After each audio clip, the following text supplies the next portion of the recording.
Ένα από αυτά τα θέματα είναι αυτό που θα παρουσιάσουμε αμέσως τώρα. Ένα πρόγραμμα για παιδιά, λέγεται Give Me a Paw. Δώσε μου μία πατούσα. Με αφορμή την Παγκόσμια ημέρα ανάγνωσης που είναι σήμερα, η κλινική Vetmedica προσκαλεί όσα παιδάκια επιθυμούν να κάνουν ανάγνωση στα σκυλάκια του Give Me a Paw να πάνε στον συγκεκριμένο χώρο. Φαντάζομαι πήγαν καθ' όλη τη διάρκεια της ημέρας, γιατί τώρα είναι και αργά. Απευθυνόμαστε σε παιδάκια. Τι είπες, ανάγνωση σε σκυλάκια? Ναι, δηλαδή πηγαίνουν παιδάκια μικρά, θα μας το εξηγήσει όμως η ειδική, περίμενε. Ναι, Πηγαίνουν όχι, παιδάκια, καταλάβω λίγο το θέμα. ακριβώς, παίρνουν κάποια παραμύθια, παίρνουν κουταβάκια ή μεγαλύτερα σκυλιά στην αγκαλιά τους και τους διαβάζουν παραμύθια. Κάρλα, ετοιμάσου. Καλά, χαμός έχει να γίνει. Χαμός έχει να γίνει. Λοιπόν, είναι μαζί μας η κυρία Βασιλική Σταθοπούλου, είναι κτηνίατρος και να την καλησπερίσουμε. Γεια σας. Καλησπέρα σας. Καλησπέρα και ευχαριστώ πάρα πολύ για την πρόσκληση, κυρία Αναστασοπούλου και κυρία Κολοκυθά. Να είστε καλά, μας έκανε πολύ μεγάλη εντύπωση αυτή η πρωτοβουλία, γιατί είναι πολύ διαφορετική και πραγματικά δεν χρειάζεται να σκεφτεί πολύ κανείς για να καταλάβει ότι έχει πολλαπλούς στόχους όλο αυτό. Έτσι ακριβώς όπως το λέτε είναι. Πρέπει να σας πω ότι ο σκύλος είναι το καλύτερο αγχολητικό των παιδιών και όχι μόνο βέβαια. Όχι μόνο των παιδιών, το επιβεβαιώνω. Όχι μόνο των παιδιών. Ακριβώς. Μιλάτε τώρα με έναν άνθρωπο ο οποίος είναι ερωτευμένος με το σκυλάκι του. Οπότε... Νομίζω ότι είμαστε όλοι ερωτευμένοι με τους σκύλους μας. Και αυτό βέβαια γιατί ο σκύλος είναι πάντα εκεί και στα εύκολα και στα δύσκολα και μας κάνει να αισθανόμαστε μοναδικοί. Το παιδί λοιπόν από αυτό δεν θα μπορούσε παρά να απολαμβάνει ισχυρές ενέσεις αυτοπεποίθησης, γιατί θεωρεί ότι αποτελεί το κέντρο του κόσμου. Ξέρετε, τα παιδιά είναι όπως και τα σκυλάκια, εγωκεντρικά εντός εισαγωγικών. Σωστό. Αν μου επιτραπεί να πω. Θέλουν να αποτελούν το κέντρο του ενδιαφέροντός μας, το κέντρο του κόσμου μας, να έχουν το μονοπόλιο μας ουσιαστικά. Έχετε παρατηρήσει, κυρία Σταθοπούλου, ότι τα μικρά παιδάκια δείχνουν μεγαλύτερο ενδιαφέρον στο να ασχοληθούν με το βιβλίο παράλληλα με το σκυλάκι? Δηλαδή, για παράδειγμα, κάτι πολύ απλό. Όταν διαβάζουν ένα παραμύθι στο σκυλάκι που έχουν στην αγκαλιά τους, κομπιάζουν λιγότερο από ότι όταν διάβαζαν ενδεχομένως στους γονείς τους ή σε κάποια άλλα παιδάκια? Είναι πραγματικά θεαματικά τα αποτελέσματα και είναι κρίμα που το ευρύτερο κοινό δεν μπορεί να δει αυτό που εμείς είδαμε σήμερα, γιατί πραγματικά έγινε ένας χαμός σήμερα στην κλινική από παιδιά τα οποία ήρθαν να κάνουν ανάγνωση και να δουν και τα σκυλάκια να έρθουν σε επαφή με τον σκύλο.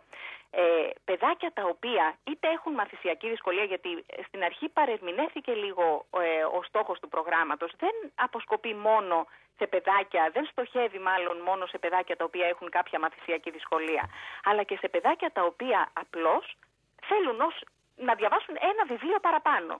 Αποτελεί λοιπόν ο σκύλος ένα κίνητρο. Η επαφή με το σκύλο αποτελεί ένα κίνητρο ώστε να βελτιωθεί τόσο η επικοινωνιακή όσο και η αναγνωστική ικανότητα των παιδιών. Πάντως περιμέναμε από τα παιδιά, τα παιδάκια, όταν δουν ένα σκυλάκι να θέλουν να παίξουν περισσότερο παρά να διαβάσουν, έτσι. Ναι, βέβαια τα παιδιά τα οποία έρχονται εδώ τους έχει ήδη εξηγηθεί ότι αυτή η δράση έχει σχέση με το βιβλίο. Ναι, οπότε ξέρουν τι θα κάνουν. Ακριβώς. Ίσως να νιώθουν... Βέβαια υπάρχει και το παιχνίδι. Άλλωστε, μην ξεχνάτε ότι πώς μαθαίνουμε.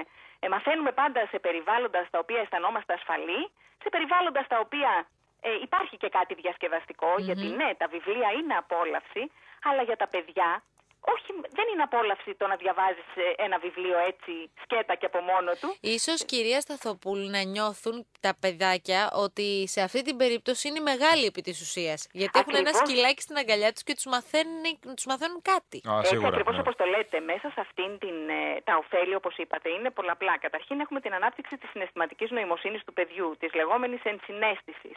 Κάνουμε παιδιά τα οποία μαθαίνουν να μην ενεργούν με βία απέναντι στους συμμαθητές τους, απέναντι σε άλλα σκυλάκια, να μην είναι κακοποιητικά, αλλά να προσπαθήσουν να διαχειριστούν οτιδήποτε με το λόγο.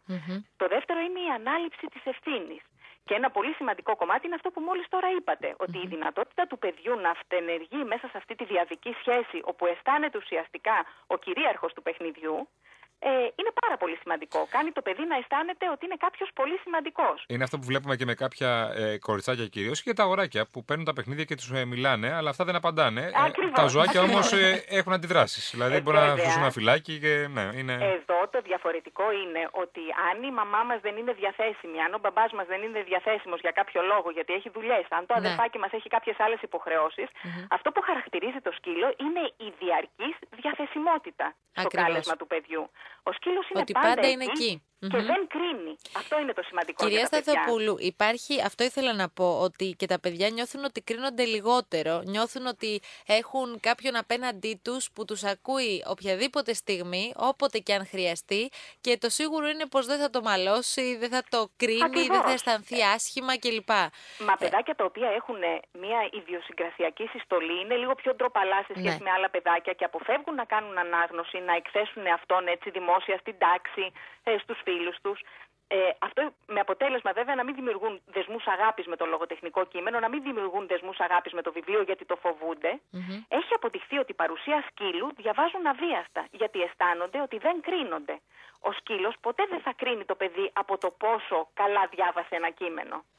Το σημαντικότερο είναι και το μετά, γιατί τα παιδάκια αφότου διαβάσουν το κείμενο, την επόμενη φορά μας φέρνουν πάντα τα συναισθήματά τους, το τι κατάλαβαν από το κείμενο, τι τους άρεσε περισσότερο από το βιβλίο που διάβασαν στο σκυλάκι. Ναι. Αυτό λοιπόν έχει πάρα πολύ σημαντικό, παίζει πολύ σημαντικό ρόλο, γιατί φαίνεται ότι το παιδί, πέραν του γεγονότος του ότι διαβάζει το κείμενο και κάνει ανάγνωση δυνατά σε κάποιον, κατανοεί το κείμενο κιόλας. Σωστά. Εκπαιδευτικά παίζει πολύ σημαντικό ρόλο. Έχετε, κυρία Σταθοπούλου, βλέπετε, σας βομβαρδίζουμε με ερωτήσεις, αλλά έχετε ξεχωρίσει κάποια ράτσα που μπορούμε να πούμε ότι είναι πιο φιλική ως προς τα παιδάκια? Δηλαδή φαντάζομαι ότι όλα τα σκυλάκια είναι θέμα χαρακτήρα, μπορούν να συνυπάρξουν.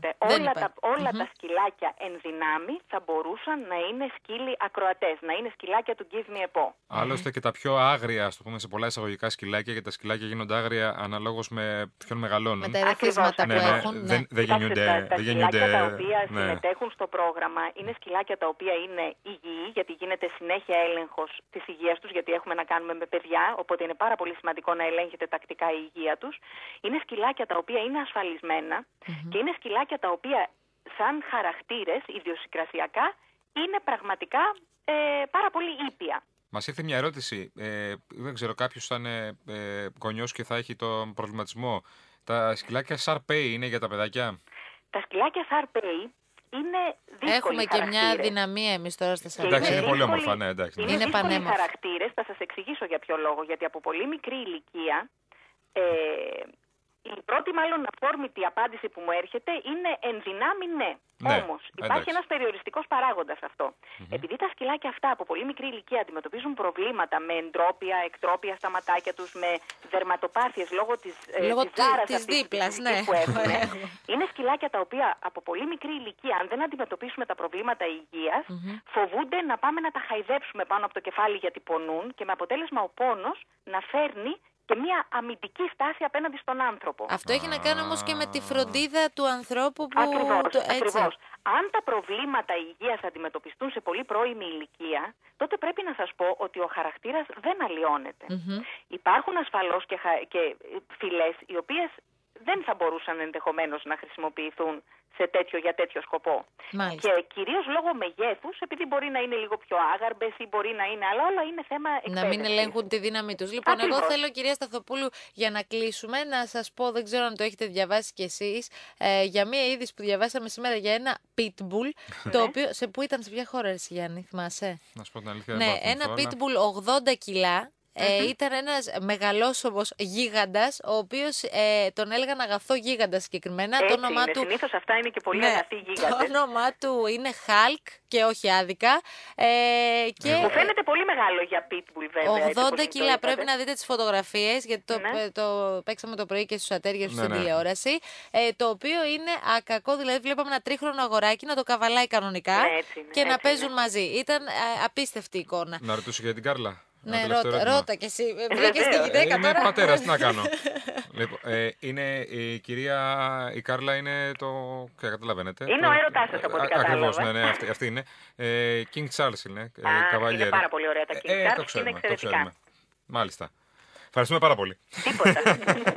Λοιπόν, να είστε καλά και καλή συνέχεια σε αυτό που κάνετε. Στο έργο σας είναι πάρα πολύ ωραίο, είναι ξεχωριστό. Και προσέχετε και τα ζωάκια, αλλά κυρίως και τα παιδάκια. Βεβαίως. Σας ευχαριστούμε πολύ, κυρία Σταθοπούλου. Χαρήκαμε πάρα πολύ. Να είστε καλά.